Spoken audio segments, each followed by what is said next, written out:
کسی کی تحریر کردہ ایک پراسرار کہانی۔ آج تیسرا دن تھا میری بہن فاخرہ کو لاپتہ ہوئے۔ امی کا رو رو کر برا حال تھا، ان پر غشی کے دورے پڑ رہے تھے۔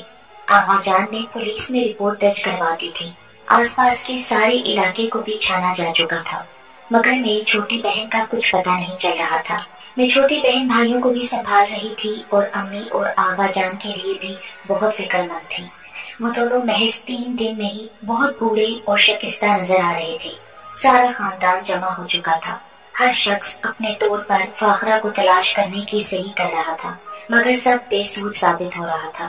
میرا نام شمین ہے، ہم 3 بھائی اور 2 بہنیں ہیں، جس میں سب سے بڑی، پھر تینوں بھائی اور سب سے چھوٹی فاخرہ تھی۔ ہم لوگ افغانستان سے ہجرت کر کے پہلے کوئٹہ اور پھر اسلام آباد شفٹ ہو گئے تھے۔ والد کا خشک میوہ جات اور کپڑے کا کاروبار تھا، جو روز بروز ترقی کی جانب گامزن تھا۔ یوں گھر میں خوشحالی ہی خوشحالی تھی۔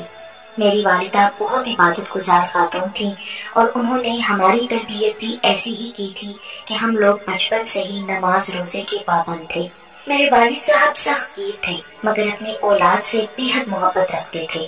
ہمیں زبان سے کچھ کبھی مانگنا ہی نہیں پڑتا تھا، ہماری ہر ضرورت بنا مانگے ہی پوری کر دی جاتی تھی۔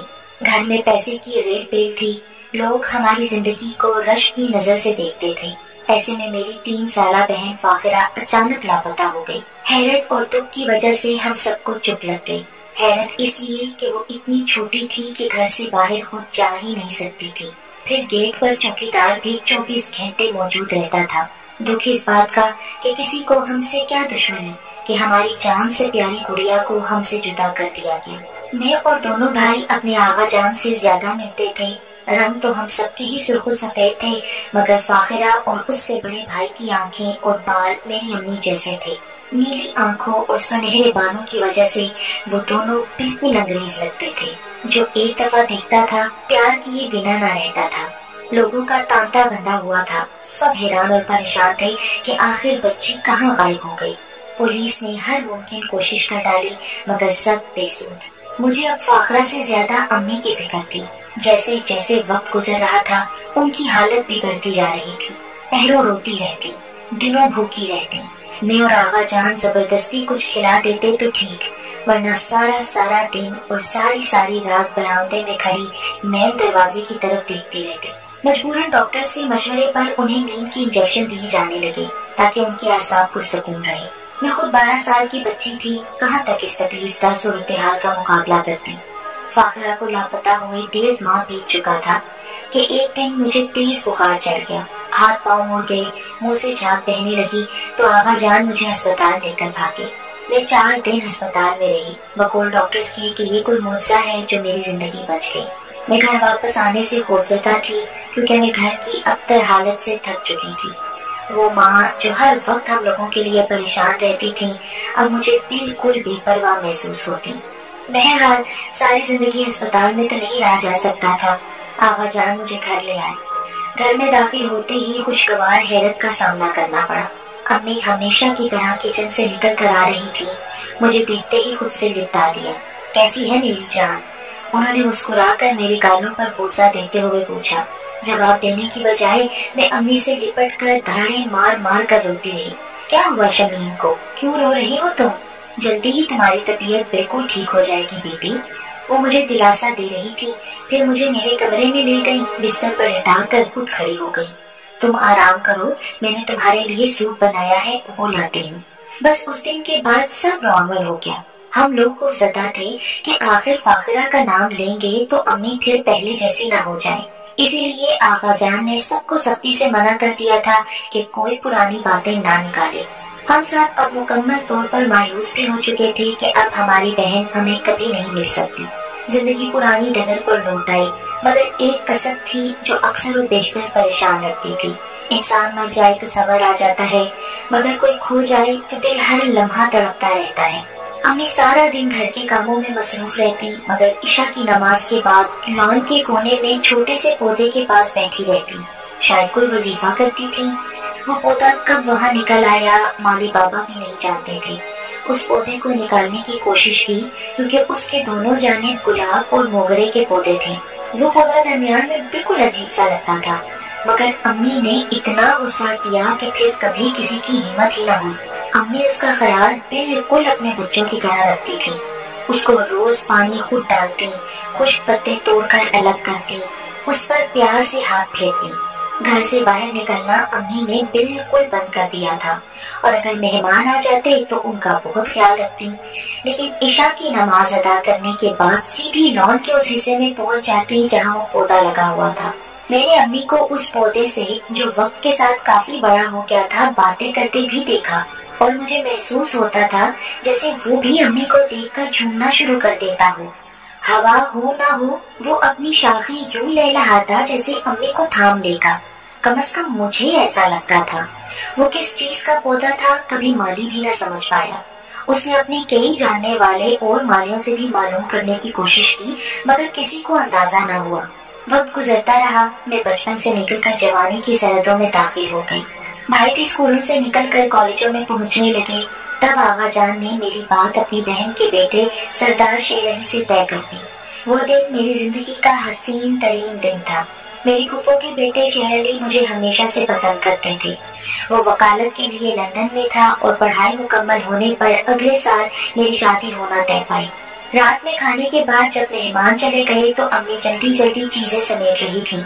मैं जानती थी कि वो क्यों जल्दी कर रही हैं। मैंने उनसे कहा, अम्मी आप सब छोड़ दें, मुलाजमा के साथ मिलकर मैं सब समेट लूंगी, आप नमाज पढ़ लें। उन्होंने मोहब्बत से मुझे देखा और अपने कमरे की जानिब चल दी। बर्तन वगैरह समेट कर मैं अपने कमरे में आ गई। पता नहीं किस ख्याल के तहत खिड़की से बाहर लॉन में देखा तो अम्मी बेंच पर बैठी थी और वो पौधा कास्मी फूलों से भरा हुआ था। मेरी तो हैरत की इंतहा न रही। शाम तक तो एक भी फूल नहीं था। मुझे अच्छी तरह याद है, मैंने खुद देखा था। अम्मी के पैरों के पास भी ढेरों फूल पड़े थे। इस हैरत अंगेज मंजर ने मुझे हफ्तों परेशान रखा। मैं अम्मी से भी नहीं पूछना चाहती थी कि ये ना हो अम्मी की तबीयत खराब हो जाए। फिर आहिस्ता आहिस्ता मैं ये बात भूल गई। मेरी शादी हो गई। दोनों भाई पढ़ाई के लिए मुल्क से बाहर चले गए। अब घर में सबसे छोटा भाई रह गया था, लेकिन अम्मी की वही रूटीन थी। रमजान का आखिरी अशरा चल रहा था जब आगा जान ने मुझे फोन करके बताया कि अम्मी सीढ़ियों से स्लिप हो गई हैं। वो उन्हें अस्पताल ले जा रहे थे और मुझे भी फौरन पहुंचने की ताकीद की। मैंने हवास बाख्ता होकर अपनी सास को बताया तो वो मेरे साथ अस्पताल के लिए रवाना हो गई। हमारे पहुंचने से पहले ही अम्मी का दौरान ऑपरेशन इंतकाल हो गया। आगा जान ने बताया कि वो रोजमर्रा के कामों में मसरूफ थी जब ऊपर वाले कमरे से निकलते हुए उनका पाँव न जाने किस चीज में उलझा और सर के बल फर्श पर आ गई। सर पर इतनी शदीद चोटें आई थी कि बावजूद कोशिश की अम्मी बच न सकी। मेरे लिए ये बहुत बड़ा सानिया था। आगा जान तो बिल्कुल टूट गए। ये दूसरा बड़ा सानिया था जिसे हम लोगों को एक बार फिर तोड़कर रख दिया था। मेरी माँ मेरी औलाद को देखे बगैर ही दुनिया से चली गई थी। मेरा रो रो कर बुरा हाल था। अम्मी को कब घर लेकर आए, भाइयों को कैसे इत्तला दी गई, वो कैसे पाकिस्तान वापस आए, तदफीन भी हो गई, मगर मुझे कुछ होश न था। मेरी सास मुझे लेकर बहुत परेशान और अफसुर्दा थी। वो मेरी हर मुमकिन दिलजोई की कोशिश करती। मेरे शोहर शेर अली भी मुझे बहलाने की कोशिश करते, मगर मैं तो जैसे बिखर गई थी। अम्मी के इंतकाल के एक हफ्ते बाद मेरी हालत देखते हुए आगा जान ने शेर अली से कहा कि मुझे यहाँ से ले जाए, वरना माँ को याद कर करके कहीं मैं दोबारा वैसे ही बीमार ना हो जाऊं। मैं अपने ससुराल चली आई, कोशिश करती कि अपने आप को मसरूफ रखूं। आगा जान और भाई मुझसे मिलने हर दूसरे दिन आते, मगर मुझे घर नहीं आने देते थे। वो समझते थे कि उस घर में अम्मी की यादें मुझे नहीं भूलने देंगी। अपने प्यारों को तो इंसान कभी नहीं भूलता ना। हाँ, बस सब्र आ जाता है। तो मेरे साथ भी ऐसा ही हुआ। मैंने उस हकीकत को मान लिया कि अब अम्मी के बगैर ही जिंदगी गुजरेगी। उस दौरान मैं कई बार घर गई और हर बार मेरी नजर अम्मी के चहीते पौधे पर जरूर रुकी, जो बिल्कुल साकित खड़ा रहता। मैंने उस पर फिर कभी फूल नहीं निकलते देखे, मगर मुझे ये एहसास हुआ कि मुझे भी उस दरख्त से बहुत उनसियत हो गई थी। एक दिन मैं अम्मी के घर रुकी हुई थी। रात को खाने के बाद पता नहीं दिमाग में क्या समाया कि लॉन में जाकर उसी बेंच पर बैठ गई जहां अम्मी बरसों बैठकर पता नहीं क्या राजो न्याज करती थी। कुछ देर बैठी रही, फिर दरख्त के तने पर मोहब्बत से हाथ फेरा और अंदर चली आई। अम्मी और फाखरा दोनों कमरे में सोफे पर बैठी थी। मैंने हैरत से फाखरा और फिर अम्मी को देखा। उनके चेहरे पर गैर मामूली चमक थी और वो दोनों एक दूसरे का हाथ थामे मुझे देखकर मुस्कुरा रही थी। फिर तेजी से उठी और कमरे से बाहर चली गई। जब आजानों की आवाज पर मैं होश की दुनिया में वापस आई तो अपने आप से कहने लगी, ओह ये तो ख्वाब था। पर कितनी देर में बेड पर खामोशी से लेटी उसी मंजर को आंखों में बसाने की कोशिश करती रही। काश कि ये हकीकत होता। मुझे पता भी नहीं चला और आंखों से आंसुओं का सैलाब रवा हो गया।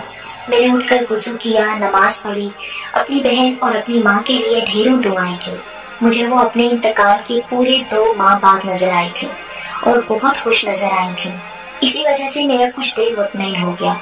मैंने नमाज का दुपट्टा सर से उतार कर सोफे पर तय करके रखा और फिर खिड़की से जो ही पर्दा हटाया, मेरी तो हैरत की इंतहा न रही। ये रातों रात क्या हो गया। मैं भागती हुई बाहर लॉन में आई तो वो पौधा जो रात तक हरा भरा था कैसे सूख कर खत्म हो गया, मैं समझ ही नहीं पा रही थी।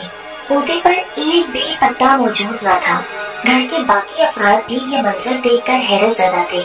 फिर आगा जान के हुक्म पर ही उस पौधे की सूखी शाखों और तने को काट दिया गया और वो बेंच भी वहाँ से हटा दिया गया और आगा जान ने सीमेंट करके फर्श को पुख्ता करवा दिया। कुछ माह बाद मैं एक गोल मटोल से बेटे की माँ बन गई। जिंदगी एक डगर पर चल पड़ी। आगा जान भी दुनिया से चले गए। मैं बच्चों में मसरूफ होती चली गई। अम्मी के घर में 3 भाभियां आ गईं। आज इस बात को बरसों गुजर गए हैं। मेरा बेटा अब 11 बरस का है, मगर जब भी वो नाना नानी के घर जाता है कहीं न कहीं से उसको कासनी फूल जरूर मिल जाता है जो वो मुझे लाकर देता है। हालांकि किसी भी पौधे पर वहाँ कासनी फूल नहीं आते। घर में और भी बच्चे हैं, सब मिलकर खेल भी रहे होते हैं, तब भी सिर्फ मेरे ही बेटे को फूल मिलता है। वो है भी बहुत प्यारा बच्चा, कम गो और सुलह पसंद। मगर मैं जब भी अपने बेटे को देखती हूँ तो मुझे 3 साला मेरी फाखरा बहन याद आ जाती है। वैसी ही बड़ी बड़ी पलकों की झालरों से ढकी खूबसूरत नीली आंखें। मेरे बेटे के दादा ने उसके गले में हिफाजत का तावीज डाला हुआ है जो वो किसी सूरत उतारने नहीं देते। जिंदगी बहुत पुरसुकून अंदाज में गुजर रही है। अल्लाह का दिया बहुत कुछ है, मगर एक खलिश एक कसरत बेचैन रखती है। मैं नहीं जानती कि वो क्या है। बहुत से ऐसे सवालात थे जिनका हमें कभी जवाब नहीं मिला, जैसे फाखिरा कहाँ गई, वो पौधा रातों रात कैसे निकल आया, अम्मी क्यों उससे इस कदर मोहब्बत रखती थी और फिर इशा की नमाज के बाद जाकर उस पौधे से क्या बातें करती थी। फिर अम्मी के दुनिया से जाने के बाद वो रातों रात कैसे मुरझा कर खत्म हो गया। मेरी तरह घर के बाकी अफराद भी उस पुरस्कार पौधे और वहाँ होने वाली पुरस्कार बातों को कभी समझ ना पाए।